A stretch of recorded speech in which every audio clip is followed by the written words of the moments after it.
Today's video is going to talk about how your spinal position and movements can impact and influence your shoulder position. It's really important to understand this concept. So we're going to go through a bit of an example to get started. Me standing here in somewhat of a decent posture, you can see that I have full shoulder range of motion into the front and out to the side. Now, what would happen if I was a little bit kyphotic or my spine rounded forward? You know, a typical posture we have when we're on our phones all the time or we're working in front of a desk. Well, you can see here that when I round my back, I'm a little bit slouched, a little bit kyphotic, and of course I am exaggerating, but you probably see people like this down the street. And now look, this is me actively trying to raise my arm as hard as I can. Same thing from the side. Doesn't quite do the same thing. Now, the reason this is because your shoulder motion, so how much range of motion you have in your shoulder, is due to your humerus moving in your shoulder blade or your scapula, and then how your scapula actually glides on the rib cage.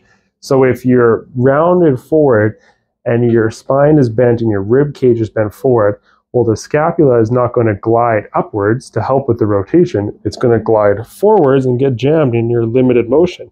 Then all of a sudden, when your spine's in a good position, you have that full range of motion.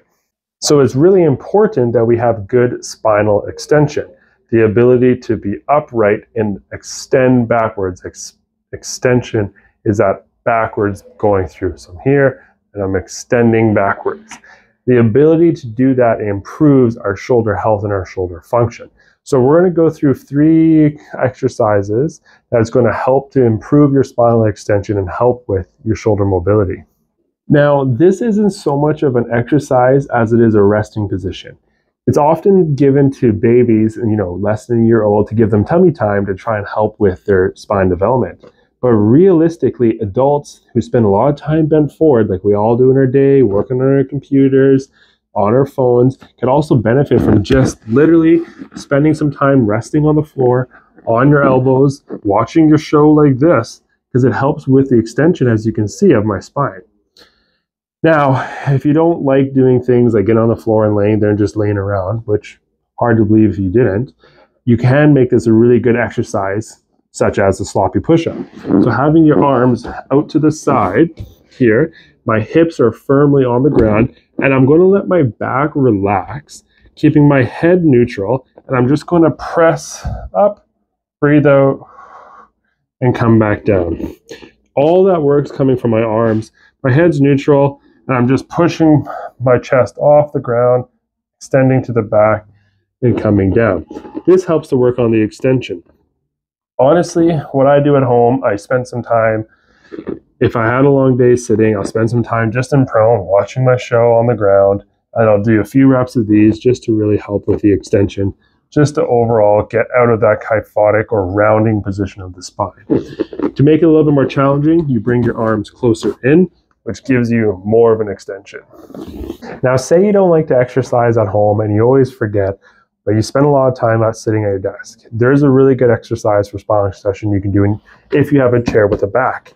All you have to do is put your bum firmly against the back of the chair, have your back against it, clasp your fingers behind your neck, keep your neck supported, and try and bend backwards over the arc of the chair.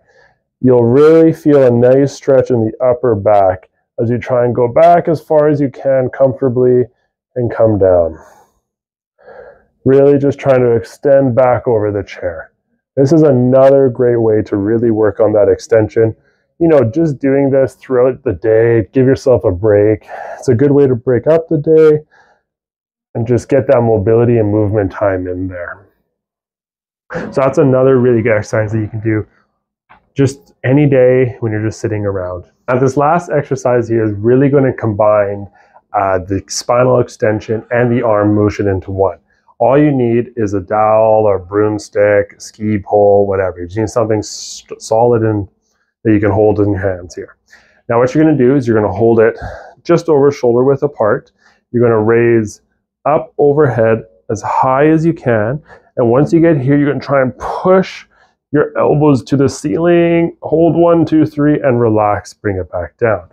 As you raise it overhead, and you push your elbows to the ceiling. You're really getting that extension through the upper back. Hold 1, 2, 3, and bring it back down. Raise overhead, push those elbows to the ceiling, and come back down. This is a really good one to get the muscles in the upper back going. So raising overhead, push 1, 2, 3, and come back down. You will feel a little bit of fatigue actually. You'd be quite surprised with how effective it is. But it's a great one to be a little bit more active with those raising overhead, push to get that active extension.